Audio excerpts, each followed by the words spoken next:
உடனே தான் ஆண்டவர் சொல்கிறாரு, நீ நேற்றைக்கு முளைச்சி இன்னைக்கு உனக்கு பலன் கொடுக்குற இந்த ஆமணக்குக்காக நீ பரிதபிக்கிறாயே. வலது கைக்கும் இடது கைக்கும் வித்தியாசம் தெரியாத 120,000 பேர் அங்கே இருக்கிறாங்க. அவர்களுக்காக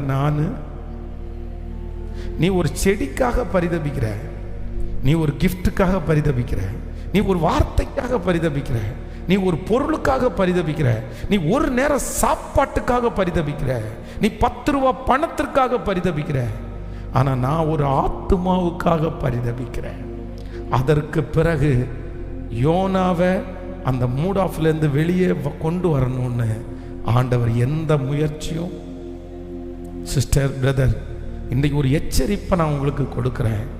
சில நேரத்தில் ஆண்டவர் உங்களை சந்தோஷப்படுத்துறதுக்கு முயற்சி எடுப்பார். உங்கள் விஷனை கொண்டு போய் சேர்க்கிறதுக்கு முயற்சி எடுப்பார்.